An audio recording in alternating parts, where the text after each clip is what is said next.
Hey everybody, what is up? Welcome to the Current Surf Show. I'm your host, Old Surf Dad, and with me as always is T-Bone. How are you, mate? Good, thanks. Good, thanks, mate. Yeah, stoked to be here and looking forward to dissecting the 2025 CT qualifiers with you, buddy. Me too. Let's jump right in. Dude, I have right here the women's rankings.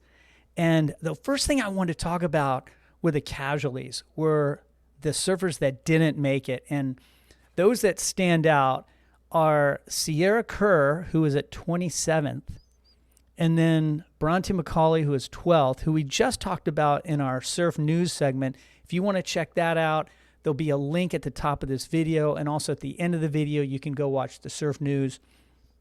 We break down a couple of topics in there and had a great time, especially talking about Steph's new movie. But Bronte was 12th, and I was so disappointed, T-Bone, because I really would have loved to see her finally surf the back end of the tour where all the big monsters are. Would love to see her at Teopu and Cloudbreak. It would be incredible. Oh, yes, it would have been, mate. It would have been. Yeah, I was bummed. Yep, I was bummed she didn't make it because that was the deciding factor. She retired, I'd say, mate. Yeah, I mean, it's sad that these small waves are sending Bronte McCauley to the U.S. Open in Huntington Beach, and I just don't know if they're getting the right surfers by doing that, men's and women's. I don't know if they're qualifying the right talent to go on the CT tour, especially when we all want to see him surf that back end, and we all want waves of consequence. We want to see people ripping, and I think we're missing out a little bit because of this CS tour. Yeah. But you know what? It's what we're stuck with right now, and I'm going to tell you more casualties. Alyssa Spencer, 11th. Then you have, behind that, you have Sophie Medina, who's I don't think quite at that level, but she's gaining some steam there. Macy Callahan, who's solid, who's been on the CT before. I like Yolanda Hopkins, who didn't make it. Luana Silva, and this girl Nadia Erstabe is really good. T-Bone. She missed out at the very end of the season, and Vahine got in. And I'm going to be honest, I love that Vahine's in there. That's the Same. kind of talent I want to see in there. So I guess knowing all of that, and I will say this. Let me say this before I ask you the big question, T-Bone. Injury wild cards. Those two that are behind Vahine at 6 and 7 would be Nadia Aristabe and Luana Silva, and those two will get an injury wild card, which seems to happen every single season. So if someone goes out, or if, for example, Steph doesn't show, Mm, they're going to be the next one in line, which is mm, kind of neat. yeah. And Nadia did well at the Olympics, if I'm not mistaken. But here's my question to you, T-Bone, and here is my question to you in the audience. Tell me in the comments below, who would you trade out? In other words, take one of those surfers that didn't make the qualification in the top 5 for the women's and sub somebody out. You have to take somebody out and you have to put a surfer in. Who is that for you, T-Bone? You know what, mate? This was a hard decision. Um, Totally. Nothing jumped. You got to do one. You have to do one. All right, I've got one. I'm gonna go Amuro Suzuki, the Wow. Japanese surfer. I just think Japan need a female surfer on the CT, and I think I would like to see her in there. I know she finished 17th, a long way down, but That's a great call. She has some CT experience too. she does. And didn't she go to the Olympics? I think she went to the Olympics, but I mean she's had a couple of nights, but okay, I would. This is a thing. Who would you drop though? Who you gotta give me somebody who you would drop. Okay, mate. I am bringing in Amura Suzuki, and I'm taking out. Oh, Jesus Christ, man! Come on, mate. All taking out Bella Kenworthy because I just don't know her based on that. So Okay, well, I'm going to give you mine, and I think what I would do is I like Yolanda Hopkins and I like Bronte McCauley. I'm going to just go with Bronte McCauley. I want to trade out Bronte McCauley for one of the two Bellas. Bella Kenworthy, I would have never thought that she'd be in that top 5 and make it.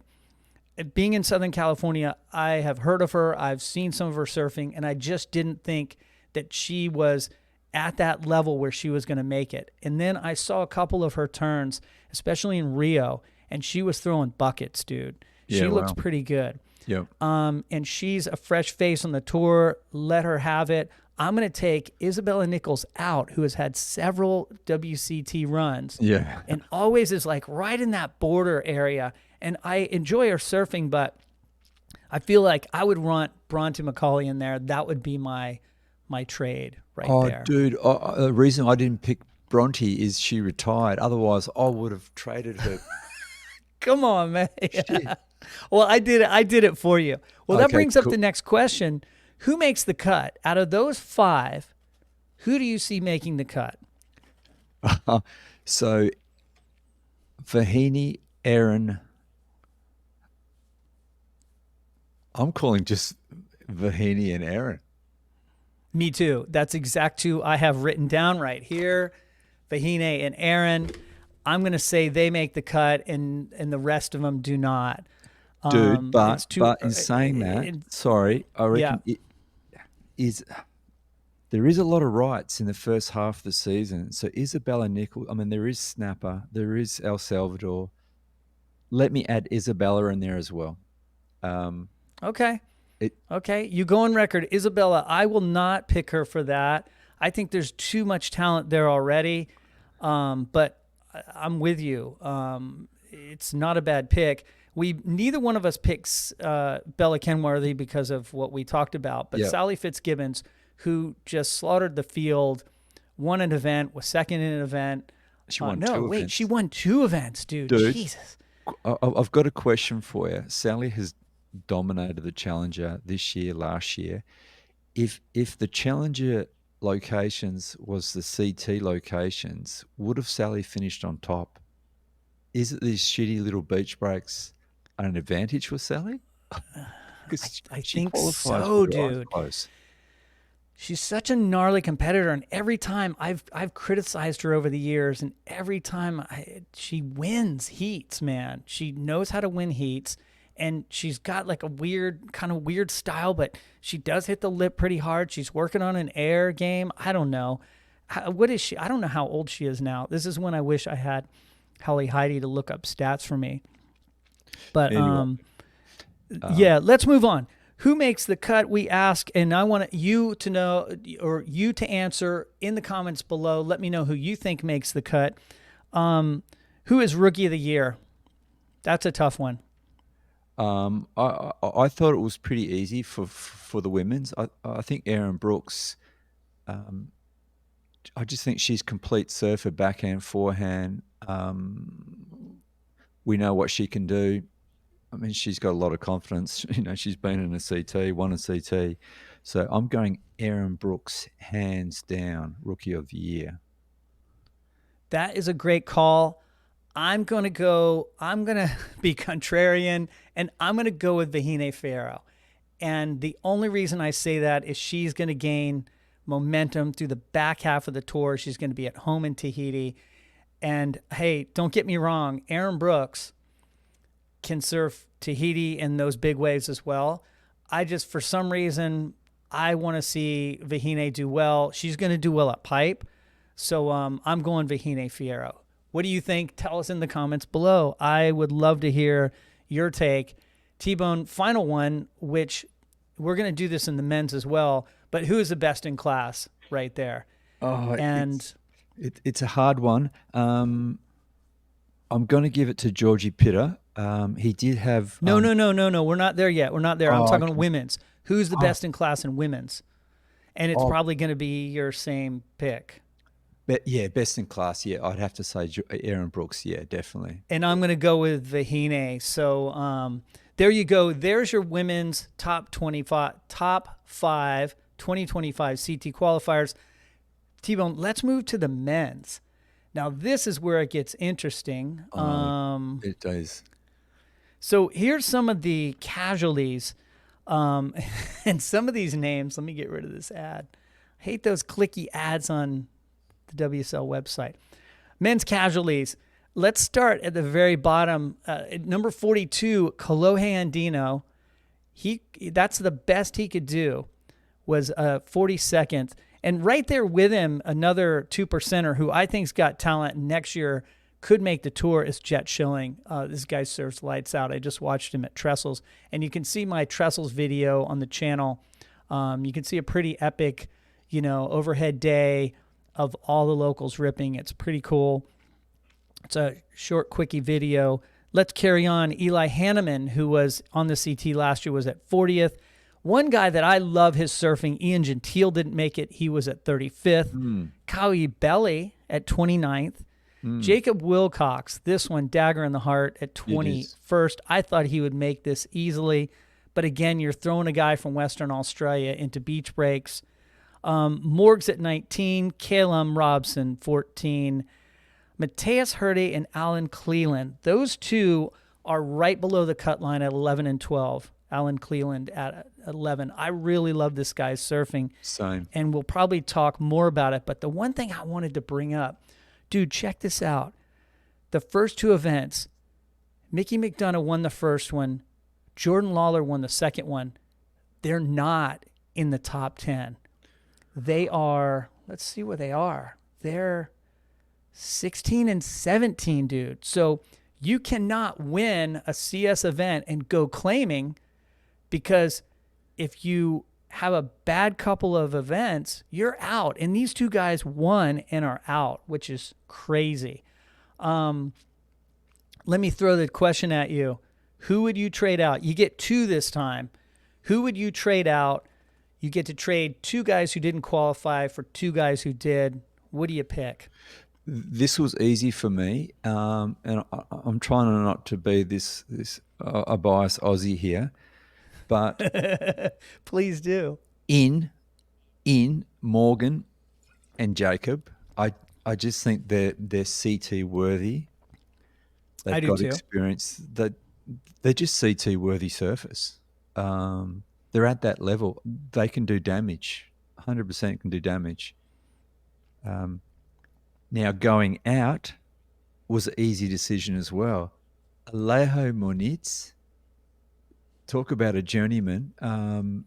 Yeah, I just think he's out for sure.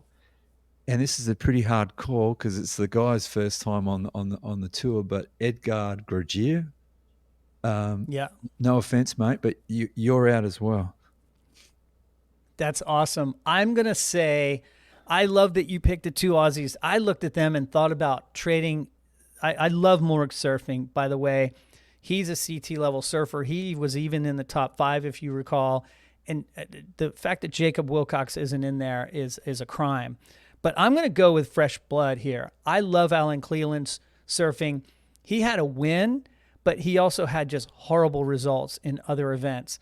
I would say I want Alan Cleland and Mateus Herde in there because I want fresh blood. I want guys who are going to challenge the Felipes, the Jack Robinsons, and the Griffin Colapintos of the world, and I think those two have that chance.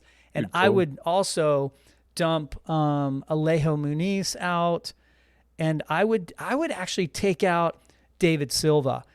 I know what this guy can do. He's a backhand specialist. I love his backhand turn. Don't get me wrong. But he's going to do the same thing. He's going to just miss the cut.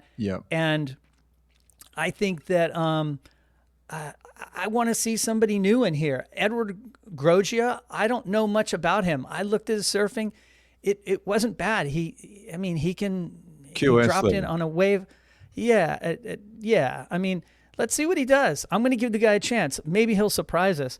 And speaking of surprise, who's going to make the cut right here? You got 10 surfers. who do you pick to make the cut? Actually, you know what? You've been going first every time. I'm going to go first and tell you. Sammy Pupo's making the cut. Marco Mignon. I'm going to say that guy makes the cut, dude. And I'm also going to say no brainer. George Bitar makes the cut. The one that I'm on the fence about, Jackson Bunch, dude. Jackson Bunch might be a dark horse, sleepy underdog because he's going to rip pipe. He's going to have a couple. I don't know how he's going to do it. Some of these right-hand points or in the wave pool, but I like his surfing. Those are my picks. Who's going to make the cut for you, T-Bone? No, good picks, mate. Good picks. Now, yeah, I think Samuel Pupo is a no-brainer. I think he is at the elite level. So Sammy for sure. I just think George Pitter, it's a hard one because George and Joel could just have shockers. Because George did have a strong first half in the Challenger and just, had a bit of an average second half. But I'm going to say George, Sammy, and I think Marco Mignon just as a roughie, as a dark horse. Yeah, I put him in there because he's got a win and a finals. He had second place, and I think that was in Huntington Beach. Yeah, and then he got the win in Rio. I like the guy surfing, and you brought up Joel Vaughn. Dude, that guy launched the biggest air in an event in Rio, and I think he's raw talent. I think it's his first run through. He could do something in the future, but I'm not betting on him this go around. So good call. Who's your rookie of the year out of that class? Oh, that's also a very hard call. And remember, Alejo, Ian Govea, and David Silva and Miguel Pupo, and it's really the only those guys have all surfed on the CT. Yeah, none of them are rookies. Wait, who is the only rookie? Is Marco Mignon? I'm saying that right, I hope. Joel Vaughn, George Bitar, Edgar Grosjean, and Jackson Bunch. Hey mate, sorry, I just want to quickly backtrack. I've changed my mind on Joel. I changed my mind on Joel Vaughn. Just looking at the schedule for the first half, Joel Vaughn will make the cut. Nice. I just think he will with all those right-handers, and we know what he can do. Now, the rookie of the year. This is a hard one. It is. It wasn't for me. There's no standout. I'm going to come right out and tell you, it's George Bitar for me. It's George Bitar. I love the guy's mechanics. Yep. He has some CT experience. He should have beaten Ethan Ewing at Bell's, and he had a pretty good run at Margaret's. Semi-final. I love the guy surfing, and I'm not trying to sell you. Tell me somebody out of left field like Marco. You tell me. No, I was leaning towards George, only because I really like his surfing, his style of surfing, and I just think the tour suits him. It does. I think it suits him, and he should do really well. I mean, to make a semi-final at Margaret River is not easy.